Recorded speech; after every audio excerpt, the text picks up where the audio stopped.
제가 고등학교 다닐 때 제일 큰 소망이 있었는데 그게 바로 언론 대학생이 됐으면 좋겠다, 이제 그런 거였습니다.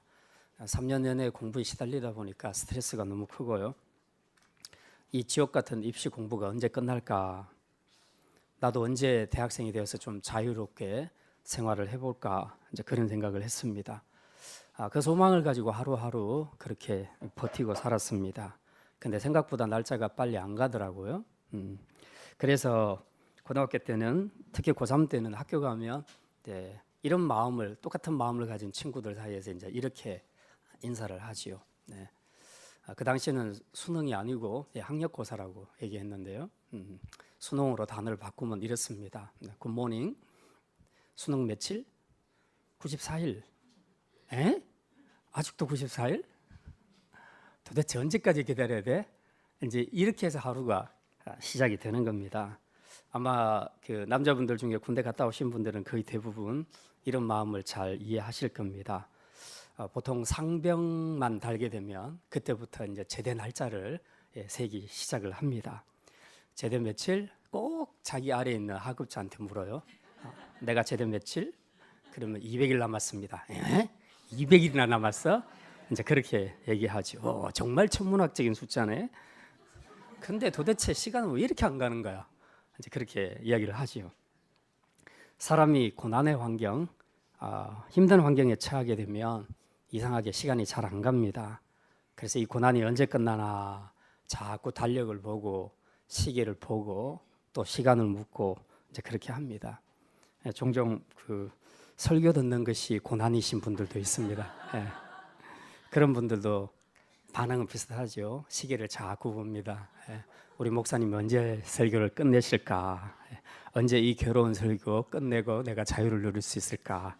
이제 그렇게 생각하시는 분들은 대부분 다른 사람한테 시간을 묻지를 못하니까 본인의 시계를, 핸드폰 시계를 자꾸 보는 겁니다.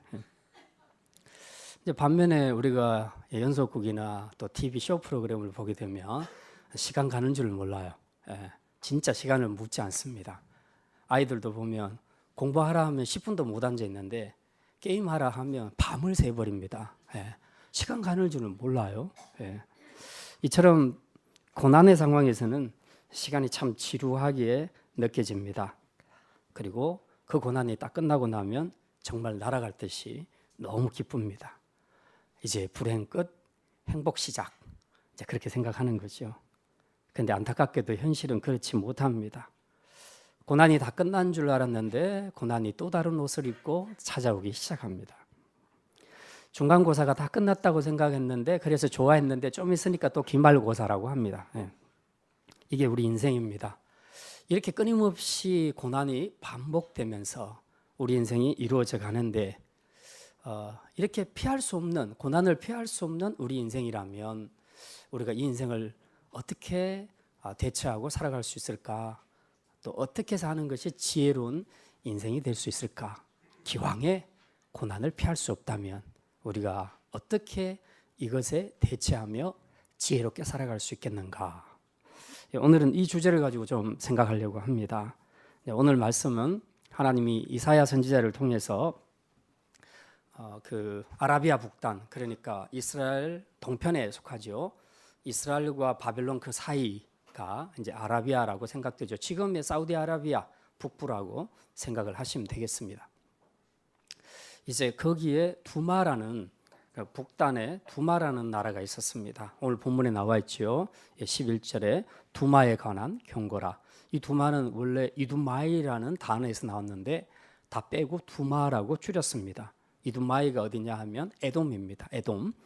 그걸 번역한 것이 에돔입니다. 그래서 에돔은 우리가 잘 아는 것처럼 야곱의 형 에서가 에돔 족속의 조상이죠. 그래서 하나님도 이스라엘과 에돔은 서로 형제 국가라고 해서 하나님이 각별히 많이 배려를 해주셨습니다. 그래서 이스라엘이 광야에서 가나안 땅으로 들어갈 때 에돔 땅을 통과하게 되면 굉장히 지름길로 갈 수 있는데, 가려고 하니까 에돔 족속들이 못 오게 합니다. 전쟁을 일으키려고 합니다. 이때 전쟁을 해야 될 것인가? 그때 하나님 말씀합니다. 너희 형제 국가니까 싸우지 마라. 그리고 불편하더라도 돌아가라. 하나님께서 그렇게 말씀하시죠. 에돔에 대해서 굉장히 많은 배려를 해주십니다. 그럼에도 불구하고 성경의 역사를 보면 이후로도 에돔은 계속해서 이스라엘을 괴롭히는 일을 굉장히 많이 합니다. 그래서 하나님께서 참고 참으시다가 어느 날 드디어 이제 매를 드신 겁니다.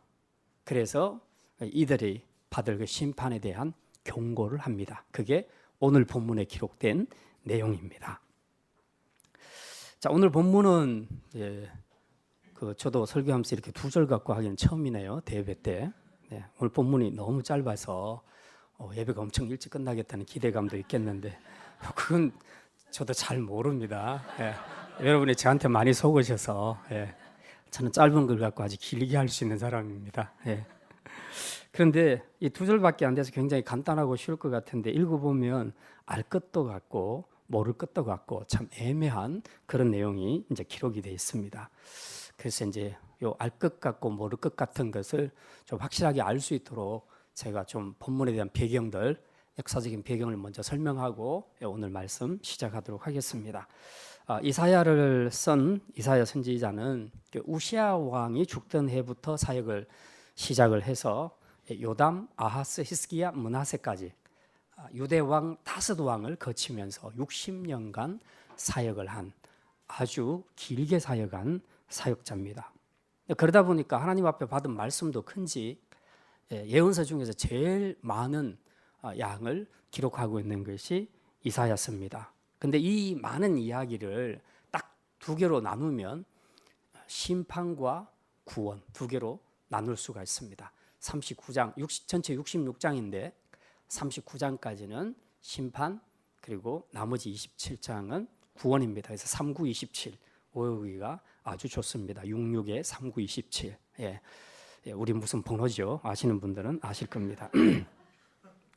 자, 그런데 하나님은 이 심판, 즉 아무리 하나님 앞으로 돌아오라고 해도 회개하지 않고 돌아오지 않는 이스라엘에 대한 심판을 길게 경고를 하시면서 또 동시에 하나님은 이스라엘을 사랑하시기 때문에 장차 메시아를 통해서 이제 영적 이스라엘을 회복하실 그 축복에 관한 이야기를 하고 있습니다. 그래서 이사야는 이렇게 전반부와 후반부가 확연하게 나누어지는 것을 알 수 있는데요.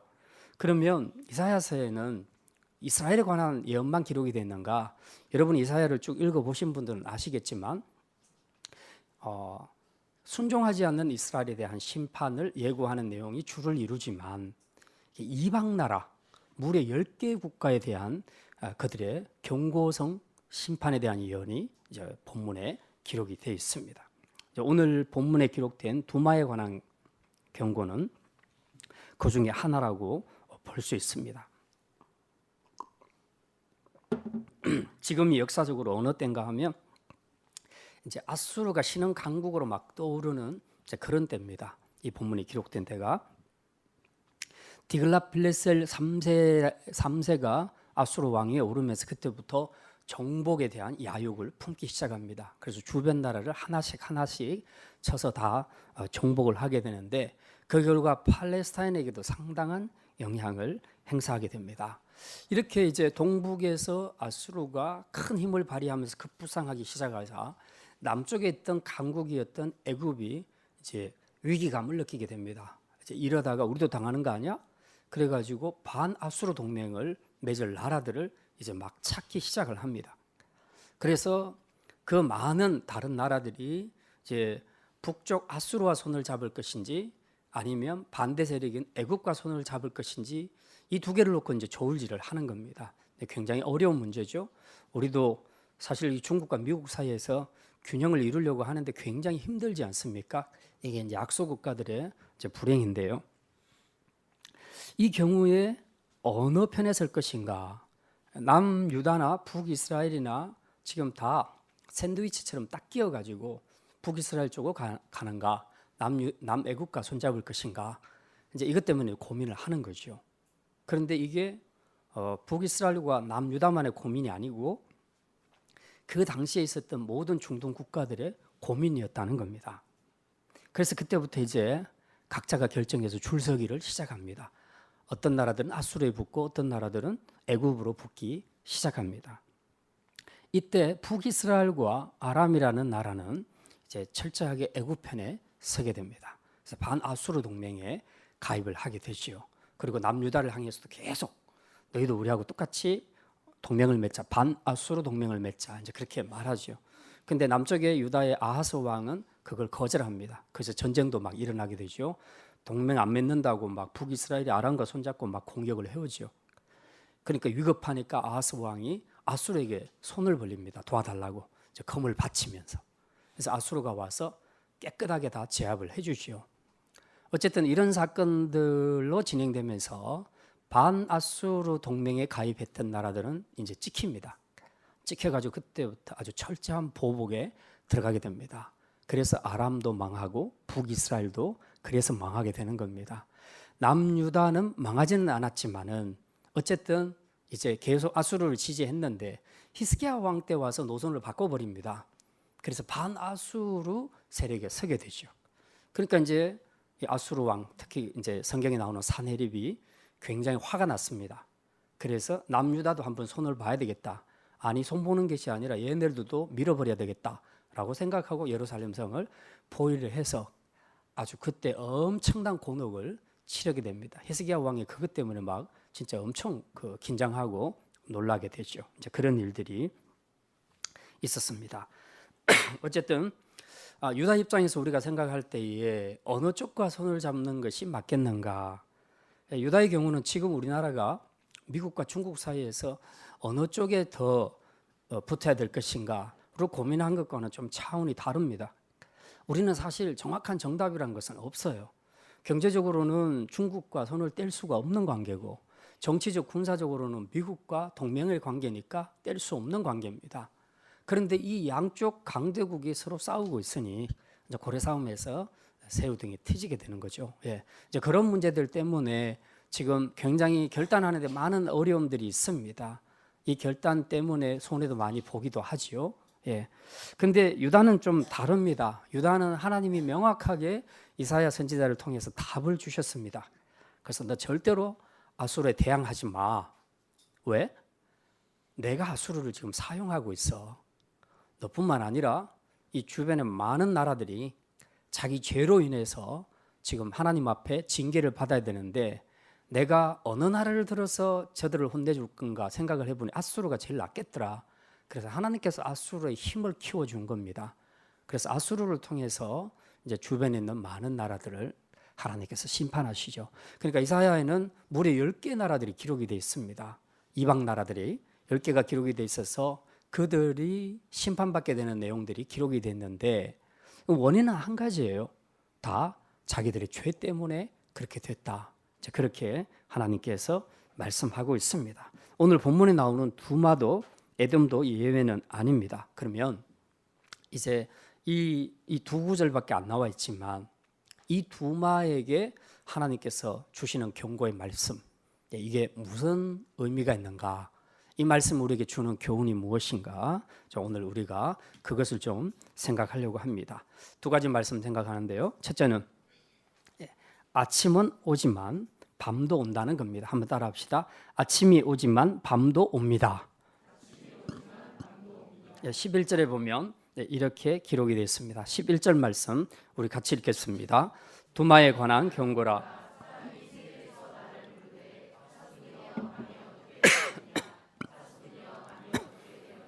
여기서 질문하는 사람이 있고 질문을 받는 나가 있는데 질문받는 나는 선지자를 가리키고요.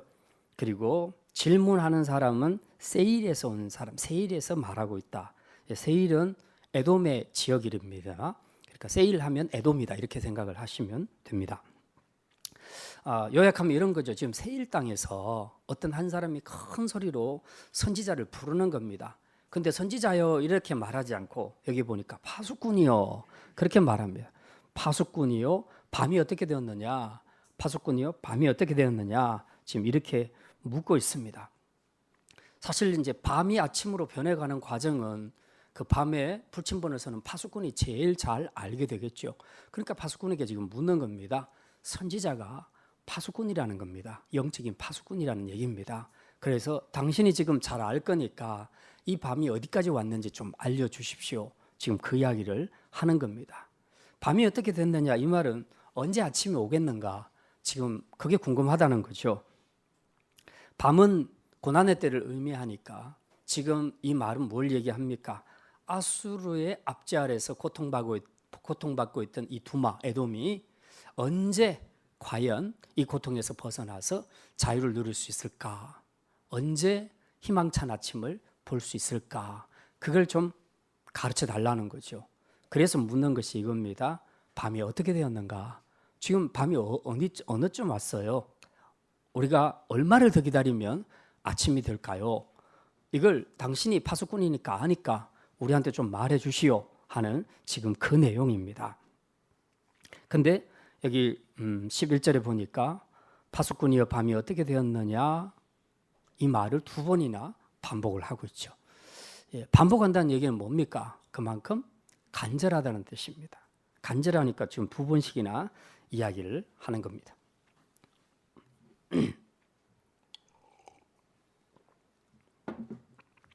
우리가 살다 보면 고난이 깊어질 때도 있고 고난이 길어질 때도 있습니다. 그런 때는 나도 모르게 한숨이 자꾸 나오게 되고 언제 이 고난이 끝날까? 과연 우리에게 희망의 아침이 오기는 하는 걸까? 이제 그런 질문들이 많이 저절로 나오게 됩니다. 사실 요즘 우리나라도 보면 어떻게 보면 고난의 시기를 겪고 있다고 볼 수 있죠. 북핵 문제 때문에 강대국과 북한 사이에서 이러지도 못하고 저러지도 못하고 지금 마음 고생이 큽니다. 경제적으로도 중국과 미국 사이에서 지금 정말 새우등이 터지고 있습니다. 국내 전체적으로는 진보와 보수 세력 사이의 격렬한 싸움 때문에 나라가 정말 어수선합니다. 경제적으로는 자영업자들의 경기가 바닥을 치고 있고 청년들의 실업난은 사상 최고에 달해서 청년들의 시름이 큽니다. 그래서 국민들 사이에서는 이런 질문들이 많이 나오게 되죠. 언제 이 불황이 끝나게 될까? 언제 희망의 날이 올까?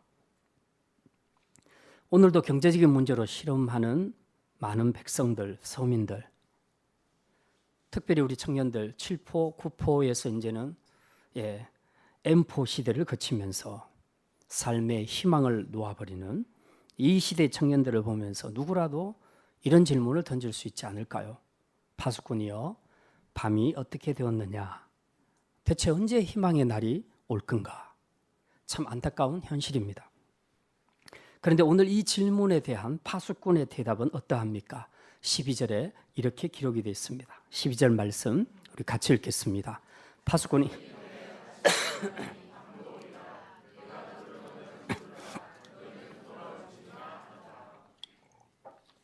파수꾼의 대답에 나오는 첫 번째 내용이 보니까요, 아침이 온다 그렇게 말하고 있습니다. 아침이 온다는 건 고난의 때가 끝날 때가 있다 이 말입니다.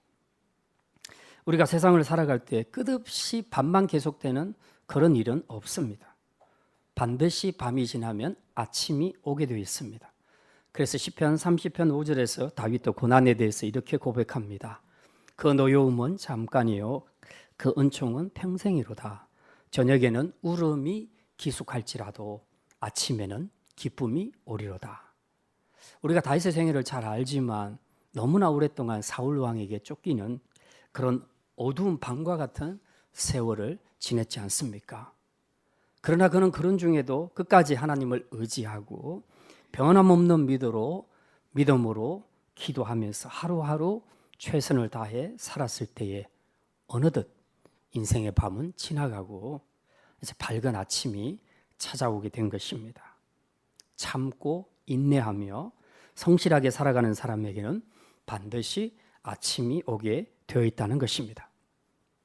그러므로 우리가 고난 중에 있다고 해서 너무 상심하거나 좌절하지 말고 반드시 고난의 밤이 끝나고 아침이 다시 오리라는 것을 믿고 끝까지 믿음의 자리를 지키시기를 바랍니다.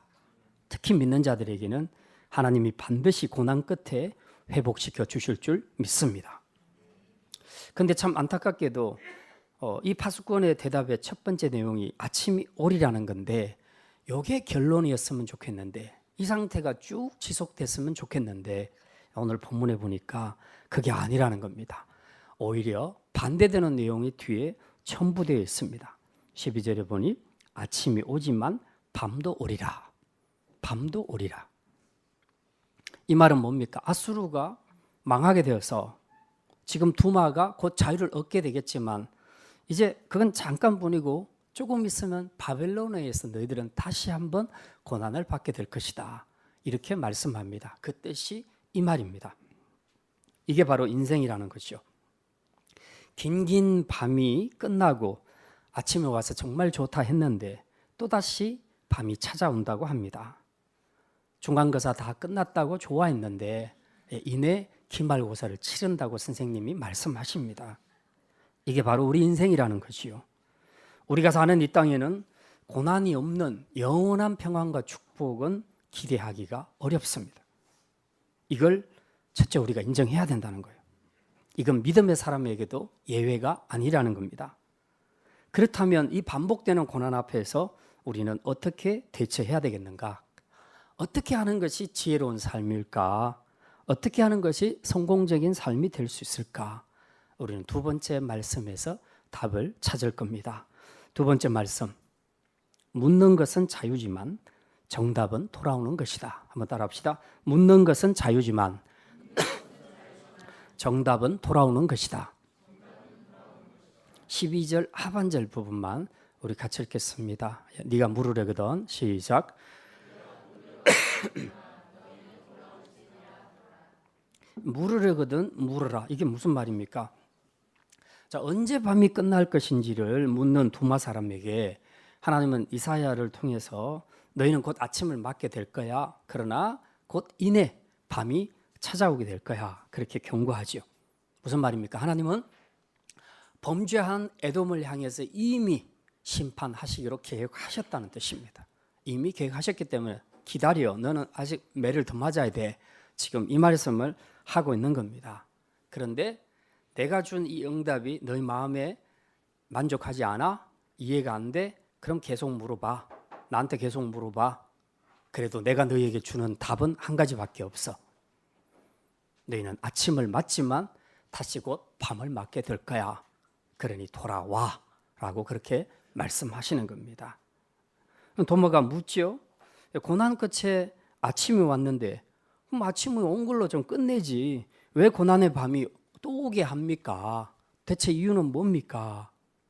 그러면 하나님이 또 자신 있게 말씀하시죠. 내가 또 다른 고난의 밤을 지우는 이유는 명백하다. 그건 바로 너희 죄 때문이다. 너희가 죄를 회개하지 않는 한 아무리 수십 번 내게 묻고 또 물어도 내 대답은 하나다. 회개하고 돌아오라. 이게 고난을 해결하는 정답이다 라고 그렇게 말씀하고 있습니다. 세상에서 제일 안타까운 사람들이 진짜 원인을 분석하지 못하고 엉뚱한 질문, 불평불만의 질문만 하는 사람들입니다. 제가 아는 어떤 사람은 학교 다닐 때도 그랬고요. 어른이 돼서도 그런데 보면 늘 뭘 시작을 하면 제대로 끝내는 법이 없어요. 조금 하다가 실적 난다고 또 바꾸고 또 바꾸고 계속 바꾸는 겁니다. 그런 이런 사람들의 특징은 결과를 이루는 것이 아무것도 없어요. 항상 하다가 계속 바꿔버리니까. 그리고 나중에 어느 날 세월이 지나서 보니까 뭘 이룬 것이 하나도 없는 거예요. 그러니까 자기 삶이 스스로 참 비참해지는 것이죠. 나는 왜 이럴까? 왜 내 삶은 이럴까? 그렇게 한탄하는데 자기 한탄만 하고 끝내면 좋은데 거기서 더 나아갑니다. 하나님은 도대체 왜 나를 이렇게 하십니까? 이제 이렇게 반응을 한다는 거죠. 이게 참 문제라는 것입니다. 예. 이럴 때 하나님께서는 뭐라고 대답하시겠습니까? 여러분은 그런 질문을 하는 사람에게 어떻게 대답할 수 있겠습니까? 간단하죠. 자업자득이야. 이렇게 말해줄 수밖에 없죠. 네가 지금 이런 고난의 밤을 보내게 되는 건 순전히 너의 불성실함 때문이야. 이 문제에 대해서 네가 10번이고 100번이고 불평불만하고 어떤 형태의 질문을 나한테 해도 내가 너한테 줄 수 있는 대답은 한 가지밖에 없어. 이제라도 정신 차리고 제발 좀 성실하게 살아. 이게 답이 될 수밖에 없는 겁니다. 이스라엘이건 이방 나라건 그들이 고난을 당하는 데는 다 이유가 있었다는 겁니다. 그게 뭡니까? 그들이 지은 죄 때문이었다고 성경은 말하고 있습니다. 그런데도 불구하고 그들은 죄를 회개하고 하나님께 돌아올 생각은 하지 않고 자꾸만 하는 말이 그겁니다. 왜 우리에게는 이렇게 고난이 있는 거야? 도대체 이 고난은 언제까지 계속될 거야? 언제 우리는 좀 자유를 누려보고 희망찬 아침을 맞게 될 거야? 이렇게 묻는다는 거죠. 우리가 신앙생활하면서 주의해야 할 것이 바로 이것입니다. 많은 질문, 많은 불평을 쏟아내기 전에 먼저 내 안에 왜 이런 고난의 밤이 떠나지 않는가? 왜 고난의 밤이 이렇게 계속해서 찾아오고 있는가에 대한 묵상이 좀 필요하다는 거죠. 이 고난이 찾아올 수밖에 없는 내 안에 어떤 죄는 없는가? 이런 것들을 먼저 돌아봐야 한다는 것입니다.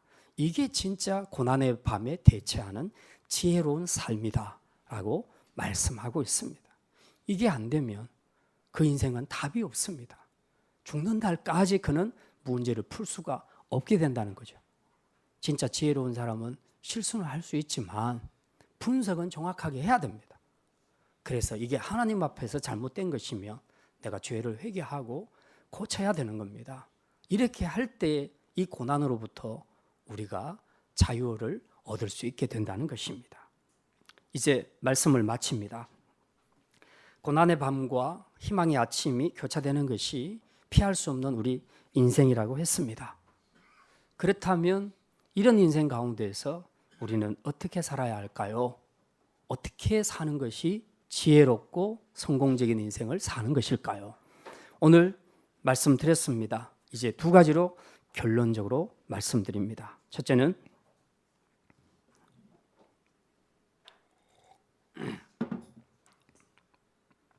첫째는 지혜로운 사람은 고난의 밤 후에 찾아오는 아침을 인생의 최종 결론이라 생각하지 않는다는 것입니다.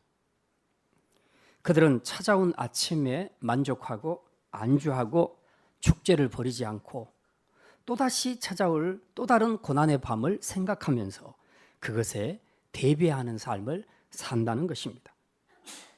중간고사 끝났다고 중요한 노트 다 버리고 열심히 외운 것 자기 기억에서 다 날려버리는 그런 것이 아니라 오히려 그걸 잘 보관하고 기억을 또 되살려서 열심히 복습해서 다음에 있을 기말고사를 대비하는 것, 이것이 지혜로운 학생의 삶이라는 것입니다.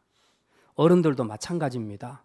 고난의 밤 후에 찾아오는 아침이 인생의 최종 결론이라고 알고 거기에 매여서 안주하면서 다시 찾아올 고난의 밤을 준비하지 않고 사는 그런 사람들도 많이 있습니다. 우리에게 일할 수 있는 낮은 영원하지 않습니다. 일할 수 없는 밤이 속히 올 것이기 때문입니다.